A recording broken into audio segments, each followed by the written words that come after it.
À peine ces quelques mots prononcés, Fëanor semble soudainement perdu. Il regarde autour de lui et ne semble pas reconnaître les lieux. Un air perplexe et inquiet se dessine sur son visage, les sourcils froncés et les yeux écarquillés. Après tout, c'est peut-être normal. Depuis combien de temps est-il enfermé dans ce mur ? Les pierres humides et couvertes de mousse, le silence oppressant, tout lui paraît étrangement étranger. Fëanor reprend quelque peu ses esprits et se tourne de nouveau vers Shino. « Alors gamin, c'est donc toi qui es responsable de ma libération. Tu sais que l'énigme seule ne suffit pas à me libérer.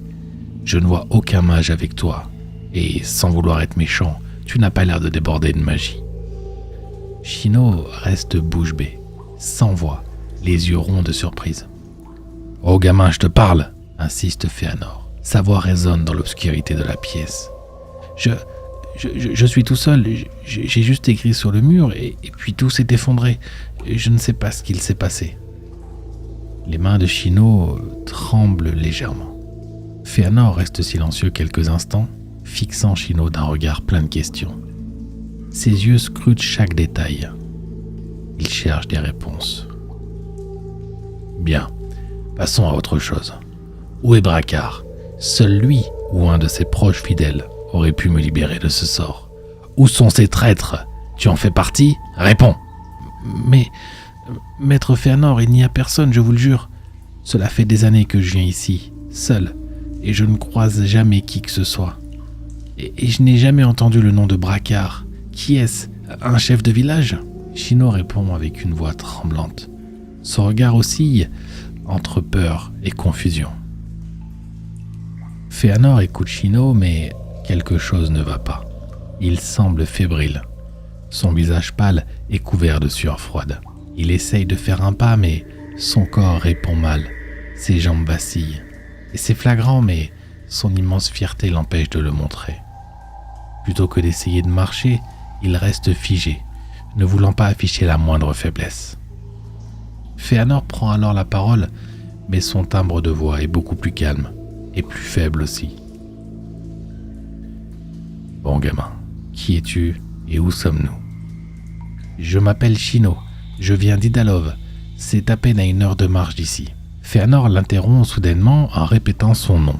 « Shino, tu dis ? Étrange. » « Étrange ? Pourquoi étrange ?» Mais Fëanor ne répond pas et reste encore une fois figé, affichant un grand sourire rassurant. Il prend plusieurs grandes respirations, regardant ses doigts et ses mains reprendre vie, comme s'il redécouvrait son corps. Ses yeux se plissent légèrement, trahissant une lueur de méfiance et de confusion.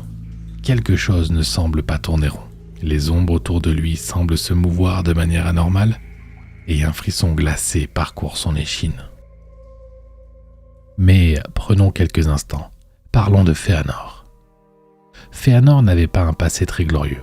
Ce pyromage, bien qu'animé par de bonnes intentions, était loin d'être le meilleur de sa génération. Cependant, il avait un bon fond et une détermination inébranlable à s'améliorer, quitte même à emprunter des voies douteuses. Obsédé par le désir d'accroître son pouvoir, Fëanor entreprit des expériences interdites. Ces expériences visaient à augmenter le potentiel de certains éléments, et surtout le sien, le feu, la flamme divine. Mais pendant qu'il menait ses recherches, des disparitions et des meurtres étranges eurent lieu. Les soupçons et les accusations se portèrent naturellement sur lui. Des rumeurs circulaient, parlant de rituels sombres et de sacrifices humains pour augmenter ses pouvoirs. Certains villageois affirmaient avoir aperçu des lueurs inquiétantes et entendu des cris étoffés venant de sa demeure. Des témoins même racontaient avoir vu Fëanor errer la nuit, le regard hanté, murmurant des incantations dans une langue ancienne et oubliée. Fëanor fut capturé et enfermé, jugé par le Conseil des 1000 éléments, qui détenait le pouvoir suprême à une époque lointaine.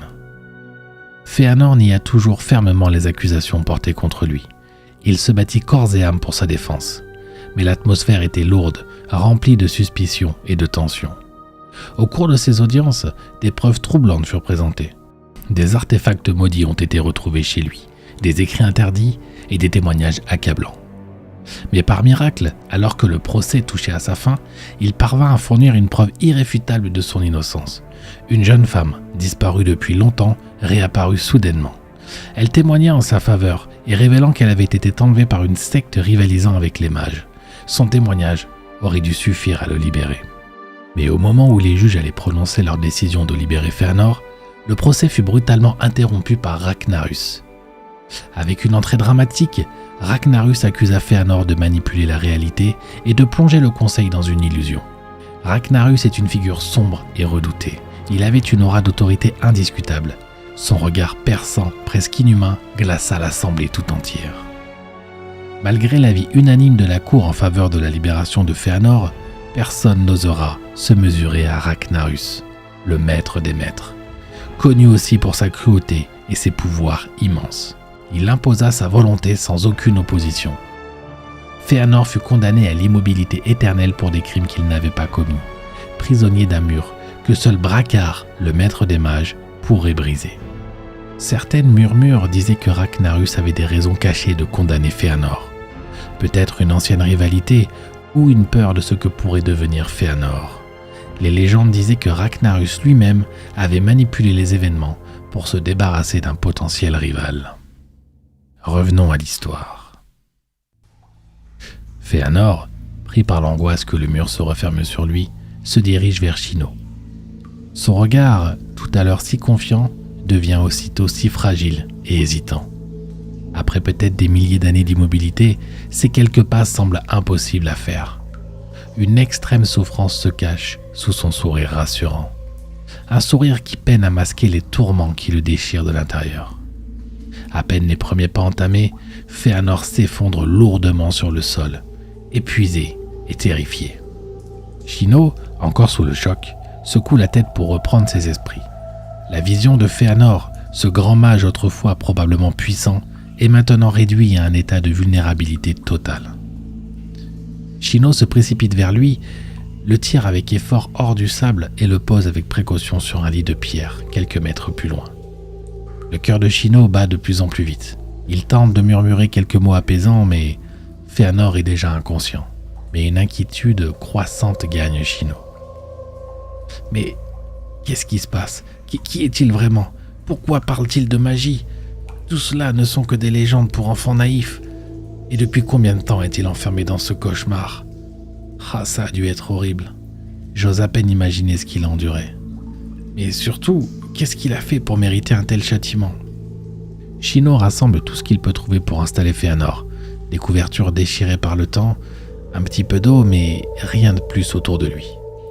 Une intuition glaciale traverse l'esprit de Shino. Il ne sait pas pourquoi, mais il sait qu'il doit prendre soin de Fëanor.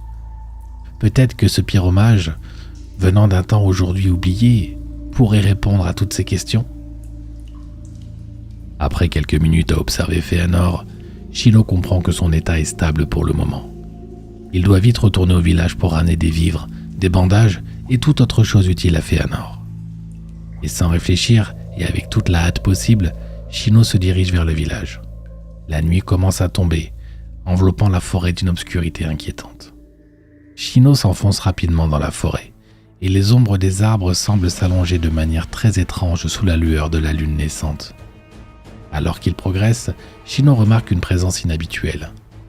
Les araignées sont beaucoup plus nombreuses que d'habitude. Leurs toiles scintillent comme des fils d'argent dans la pénombre, tissant un réseau dense et menaçant autour de lui.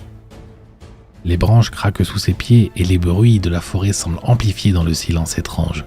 À chaque pas, il doit écarter des toiles collantes et éviter les araignées qui descendent soudainement devant lui. Shino ressent une montée de tension et son cœur bat de plus en plus vite.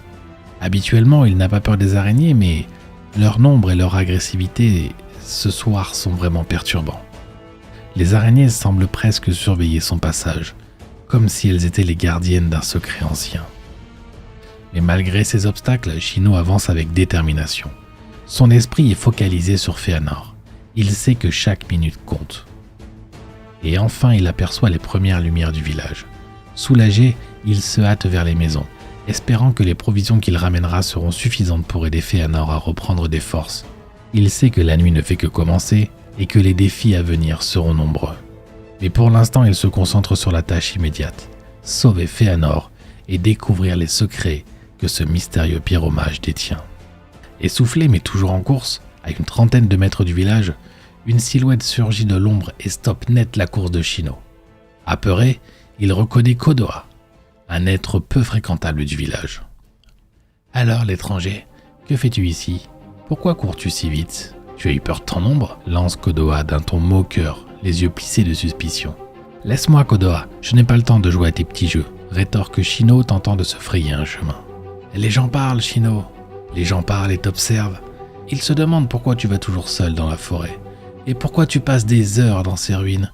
Tu prévois de mauvaises choses? Un mauvais coup ?» continue Kodoha, insistant, avec un sourire s'élargissant de manière inquiétante. Shino reprend son calme et reste de marbre. « Kodoha, qu'est-ce que tu veux vraiment ?»« Je t'ai à l'œil, Shino, je t'ai à l'œil. Je sais que tu prépares quelque chose, je t'ai vu !» déclare Kodoha, ses yeux brillants d'une curiosité malveillante. Shino reste silencieux. Il pousse légèrement Kodoha sur le côté, en glissant un sourire forcé, et prend la direction du village en marchant, priant au fond de lui pour que Kodoha ne prenne pas la direction du palais. Kodoha est dos au village. Il regarde dans la direction du palais en ruine, justement. « Mais qu'est-ce que tu mijotes, Shino ? Tu sais, je ne tarderai pas à le découvrir. Aujourd'hui, c'est trop tard. Personne ne voudrait se retrouver seul dans les bois en pleine nuit. Mais demain, Shin, demain j'irai là-bas, et je découvrirai tous tes secrets, » murmure-t-il pour lui-même, dans une lueur de détermination sombre brillant dans ses yeux. Que va-t-il se passer? Shin rejoindra-t-il Fëanor cette nuit, prenant le risque de traverser la forêt dans la nuit totale? Pour le savoir, suivez le prochain épisode d'Endora.